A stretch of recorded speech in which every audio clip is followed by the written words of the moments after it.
नमस्कार दोस्तों, मैं अंजलि उपाध्याय और आप सभी सुन रहे हैं साहित्य लोक। आज साहित्य लोक पर जो कविता पाठ मैं कर रही हूँ उस कविता का नाम है पुरुष होना एक तपस्या। ये कविता है पारुल तोमर जी की। पुरुष होना एक तपस्या। सुनिएगा। उसने जन्म लेते ही दायित्वों का पहिया थाम लिया था। एक एक शब्द के भीतर इतनी गहराई है ना। उसने जन्म लेते ही दायित्वों का पहिया थाम लिया था। जब खेलने की उम्र में उससे पूछा गया, बड़ा होकर क्या बनेगा बेटा। जब खेलने की उम्र में उससे पूछा गया, बड़ा होकर क्या बनेगा बेटा, जैसे बचपन उसके हिस्से में नहीं, जैसे बचपन उसके हिस्से में नहीं, केवल भविष्य का बोझ हो।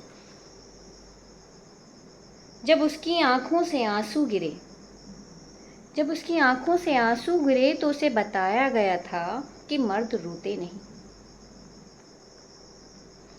मर्द रोते नहीं। और इन वर्जनाओं की कठोर दीवारों में उसका मन धीरे धीरे बंजर होता गया।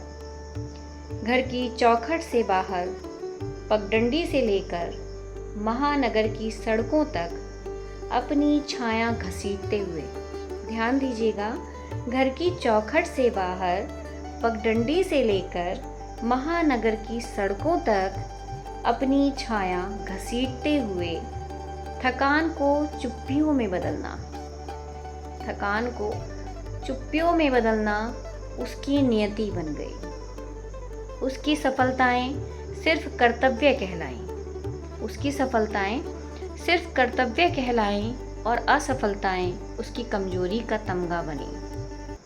पिता, भाई, पति और पुत्र के रिश्तों में बटा एक पुरुष, एक स्त्री जिस प्रकार से रिश्तों में बटी होती है, और बहुत ज़्यादा नहीं बोलूँगी इस विषय पर अभी क्योंकि कविता का पाठ कर रहे हैं, लेकिन पुरुष भी कितने रिश्तों में बटा है। पिता है, भाई है, पति है और पुत्र है।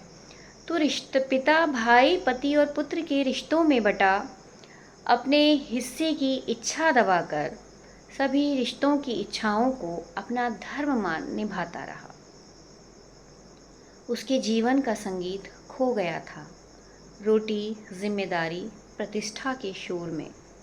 उसके जीवन का संगीत खो गया था रोटी, जिम्मेदारी, प्रतिष्ठा के शोर में। फिर भी वह चुपचाप पहाड़ की तरह, फिर भी वह चुपचाप पहाड़ की तरह सब कुछ सहता रहा। सच है, पुरुष होना भी आसान कहाँ होता है। सच है, पुरुष होना भी आसान कहाँ होता है। यह भी एक तपस्या है, आग में तपकर हर बार नए रूप में ढलने की। यह भी तपस्या है, यह भी एक तपस्या है, आग में तपकर हर बार नए रूप